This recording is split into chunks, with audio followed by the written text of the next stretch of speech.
Assalamualaikum warahmatullahi wabarakatuh.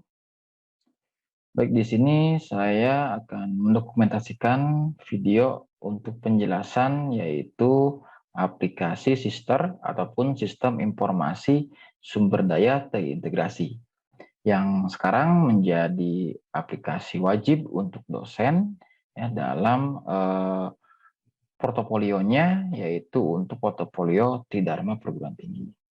Nah, di sini saya akan membahas tentang data pribadi terlebih dahulu. Nah, di sini ketika kita sudah memiliki akun Sister, kita dapat mengakses akun Sister tersebut di laman Sister perguruan tingginya masing-masing. Nah, login dengan menggunakan username, email, dan juga password-nya. Nanti kalau misalnya sudah login, maka akan muncul tampilan beranda awal daripada aplikasi Sister. Ketika kita sudah login, nah ini adalah tampilan awal daripada aplikasi Sister, di mana menjelaskan tentang profil ataupun ringkasan pribadi kita. Lalu yang selanjutnya di Sister tersebut ada menu yaitu adalah profile. Di menu profile ini ada submenu yaitu data pribadi, in-passing, jabatan fungsional, lalu kepangkatan, dan juga adalah penempatan. Nah, di sini saya akan coba jelaskan.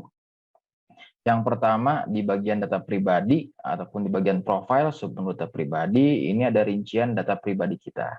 Ini yang diambil dari feeder diktif dari perguruan tingginya masing-masing. Jadi pada halaman data pribadi akan tampak beberapa bagian yang diantaranya data profile, data alamat, kontak, data kependudukan, data keluarga, kepegawaian, dan data-data yang lainnya. Lalu yang selanjutnya di Sister juga ketika kita akan melakukan perubahan data, misalnya perubahan data profile kita tidak sesuai gitu. Nah, ini kita bisa mengajukan data perubahan.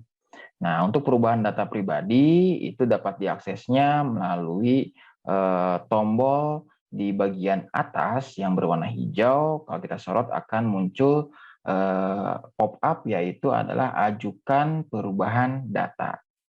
Nah, di sini ketika diklik ajukan perubahan data, maka akan muncul tampilan yaitu adalah perubahan data yang akan kita ubah. Jadi, apakah profilnya, apakah alamatnya, apakah agamanya, dan sebagainya. Nanti kalau sudah muncul, di sini kita tinggal melakukan pengisian pada data yang akan dirubah. Lalu unggah juga dokumen-dokumen pendukungnya ya sesuai dengan jenis dokumen yang sesuai yang diminta oleh aplikasi Sister tersebut. Nah, setelah seperti ini, yang selanjutnya kita tinggal klik simpan saja, ya kan data tersebut. Nanti ketika sudah disimpan, berarti ajuan tersebut akan masuk ke bagian draft. Nah, pada bagian draft, maka di sini kita harus ajukan perubahan data ataupun mengklik tombol ajukan perubahan data. Maka ketika sudah diklik tombol ajukan perubahan data, itu akan masuk ke data ajuan perubahan dan nanti akan ada tiga ya akan ada tiga hasil apakah nantinya disetujui, ditolak atau ditangguhkan. Nah, kalau disetujui berarti data yang akan disetujui akan berubah dan akan masuk ke daftar riwayat ajuan data perubahan. Ketika ditolak pun sama akan masuk ke riwayat, tapi di sini untuk ditolak maka data yang diajukan tidak dapat diubah dan ataupun diajukan kembali. Jadi kita harus mengajukan kembali.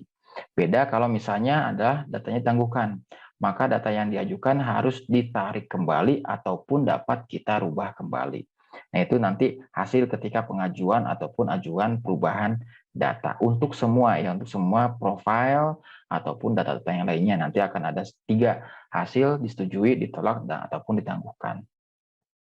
Lalu yang selanjutnya adalah ada submenu yaitu jabatan fungsional yang kita bisa akses dari menu profile, submenunya jabatan fungsional, nanti akan muncul di sini adalah riwayat jabatan fungsional. Ada beberapa tombol, di sini ada beberapa fitur, mulai dari tambahkan ajuan baru, lalu detail, lalu ubah data, dan juga hapus data. Begitupun di sini ada yang namanya riwayat dari ajuan perubahan data. Nah, lalu kalau misalnya kita melakukan perubahan data jabatan fungsional, ya ini secara detailnya, nanti akan muncul di sini adalah ada riwayat ajuan. Jadi ketika kita sudah rubah datanya sama pengisiannya seperti menambahkan dokumen, pendukung, dan yang lainnya, nanti ketika sudah diajukan, nanti masuk ke riwayat ajuan perubahan data jabatan fungsional. Ada draft, ada ajuan, ada disetujui, ditolak, dan juga ditangguhkan. Nah ini nanti contoh riwayat daripada hasil ajuan data. Lalu yang selanjutnya ada juga data kepangkatan. Nah, ini bisa diakses dari menu profile ke submenunya kepangkatan. Di sini juga sama, kita bisa menambahkan untuk kepangkatan, bisa melihat detail hasil riwayat kepangkatan kita, bisa merubah datanya, bisa menghapus datanya, ataupun melihat semua riwayat hasil ajuannya. Nah, ini detail daripada riwayat golongan kepangkatan, lalu ini adalah riwayat ajuan perubahan data. Apakah disetujui, ataukah masih belum diajukan, atau bersifatnya draft, dan sebagainya. Lalu yang tidak kalah penting, di data pribadi kita, itu ada yang disebut dengan in-passing. Ya, ini hubungannya masih dengan JAD, Jabatan Akademik Dosen. Di passing juga sama, ada menu tambah, ada menu aksi, yaitu detail, ada juga ubah, dan juga ada hapus untuk data kepangkatan. Oke, itu mungkin yang dapat saya jelaskan tentang aplikasi Sister untuk profil dari portofolio kita. Yang paling utama adalah data profil kita di Sister. Kenapa ini hal yang paling utama? Karena nantinya ketika kita masuk ke layanan BKD ataupun ya pengisian BKD itu pasti akan mengambil dari data profil kita. Jadi nomor satu, kita harus benar-benar yakin bahwa data profil kita mulai data pribadi sampai dengan penempatan itu semua datanya valid dan juga benar. Seperti itu. Oke, untuk menu-menu yang lainnya seperti kualifikasi, saya coba dokumentasikan di video selanjutnya. Terima kasih.